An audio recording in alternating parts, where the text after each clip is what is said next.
Hello everybody and welcome to another episode of Poland Daily Travel, this time from Grudziądz. A really sort of off the beaten path city, but a beautiful city sitting on the Vistula River between Torun and Gdansk, if you will.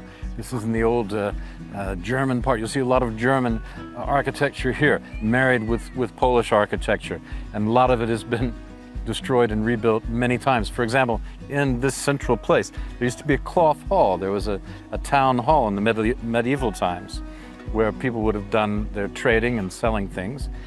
And that, of course, is not here anymore. It was torn down, I believe, in the 1900s, and it was just created as an open space. There used to be a huge hotel here. This is the sort of unknown soldier of independence, this statue. This place, first time I was here some years ago, this was not very much renovated at all, but they've really gone to some lengths to do what they could to reconstruct some semblance of the old town square and marrying the different architectures. That is, the kamienicas, or the tenement houses from the Middle Ages, with the Polish style, and then with some of the newer houses with the German style, that classic Hanseatic style, if you will, Hanseatic League style, same sort of things that you see, if you just look at the tops there, that you see in all of these German cities in this part of the world. The big figure in this area is also Copernicus, and he's another one. There's often a Copernicus Street or a Copernicus Square or something like that. But here he sits in effigy, if you will, or in statue anyway. And I'm going to sit down next to him. He wasn't just looking at the stars and deciding what place our world had in the galaxy. He was also talking about economics and coins, and how to have a currency and how to make the economy work. And it was here, there's a plaque over there, but in fact I believe it was in the cloth hall that used to be in the middle here in 1522 that he gave a speech to various members, representatives of the king about coins and coinage and currency and how it should work. So not just a pretty face dealing with celestial bodies. Also a man, an earlier version of Adam Smith, if you will, and an alchemist too. So he believed in magic. You could turn, with the right formula, you could turn lead into gold, for example, something like that. Okay, the other interesting thing is this church, and that's where I'm going now. Looks like a smaller version of the cathedral in Gdansk. Same sort of style, the Gothic style, and built in brick. It's on the brick Gothic tour of churches, you see, in this part of the world. The thing to remember is that this church was built in the late 1300s, when Poland was at its zenith, when it was just about to hand the Teutonic Knights their lunch in 1410 at Grunwald. This is the time of the Kazimierz the Great had really invited the Jewish people in to create trade, had and thereby opened up the economy of Poland and the rivers to all kinds of transport and commerce, particularly in this area, because this area next to the Vistula River, along with Torun next to the Vistula River, along with Bydgoszcz near the Vistula River, with its own smaller feeder river, these towns were very important for the storage of grain and the movement of it, but also for churches. The churches were a symbol of religious authority. The castle was a symbol of civil authority. So you have a castle and a big church in all of these medieval towns. So Poland at its height here.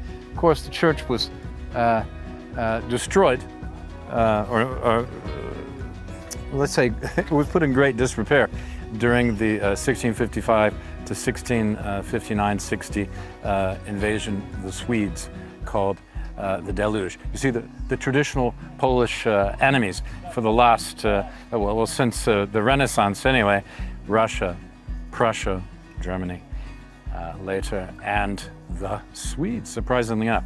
The Swedes and the Poles kind of called it quits in the early 1700s. Now, at any rate, this is a beautiful church, and really, really a piece worth seeing when you come here. Yeah, all of these churches are worth the trip. They really are. They're amazing.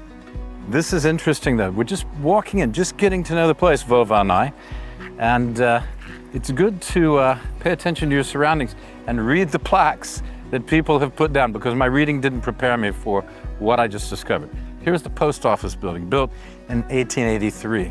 1883. That's just 13 years after German reunification. And building these kinds of Victorian post offices was very important to the Germans, because it suggested the power of communication and unity. Okay, unified center of communication throughout the German Empire, as it was known, because it combined all the old German states. I went across the road. That's the post office. And in light, I mean, the irony is rich and tragic. Not just rich, but tragic. Rich with tragedy. And that this was a building built in 1873 by the Lockman Foundation. That's 3 years after unification. Sorry, I lost my voice a little bit. 3 years after unification in 1870. And what was it for? To house Jewish orphans. So here we have the symbol of the German Empire coming together. These kind of buildings you'll find, these Victorian post office, all over German-controlled places in Germany itself. Magdeburg has one very similar, much bigger, but similar in structure. There's a huge one in Bydgoszcz. This was an orphanage. You can see the interesting ornaments at the top of these posts on the edges here. Almost looks like a synagogue. And then there was a synagogue, it must have been behind, because there's an empty space there. It's no longer there. At any rate, so you had the symbol of German power and the symbol of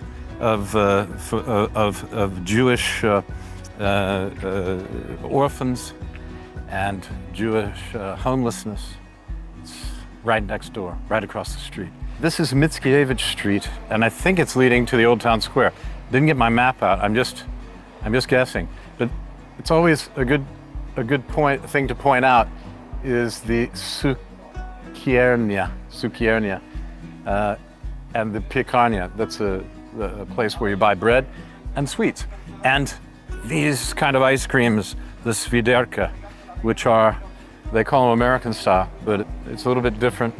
Sometimes they come out, really, really tall, and it's a beautiful thing on a hot day, but not for right now while we're working. Get one later. And this is the Jagodzianka, which is a blueberry pastry, fresh with blueberries, very nice. And and they have zapiekanki, which is kind of a bread pizza, a long piece of pizza. And it says drinks, yeah, sandwiches, kanapki, and lodi, of course, ice cream. Let's go. This is Mickiewicz Street. There's one in every town. You see these markers. This is the uprising. Powstańców means uprising. This is the symbol for the uprising, not just in Warsaw, but all over the country. But particularly, it started in Warsaw, and the Home Army joined all over the country, did what they could. At any rate, this is in memory of several people who were leading the uprising from this area. And you see, this was erected in 1997. A lot of this stuff wasn't allowed under the Soviet Union because, for obvious reasons, they weren't such. Stalin was not in favor. I'm not talking about the Russians, but Stalin was not in favor of the uprising, and actually did as much as he could to leave the Poles at the mercy of the Nazis. Let's call them Nazis because that's what they were. At any rate, so you see these are important. This is also another place, Mickiewicz Street, right? Going right up the center here. And this is Plac Niepodległości, Independence Square. As any good traveler should know, if the road says Mickiewicz or Madame Curie or Kosciuszko or Pulaski, it usually comes to the main square. That's how you find it. You just walk there. Actually, it's only about 1 kilometer from our hotel. At any rate, this is the center of Grudziądz.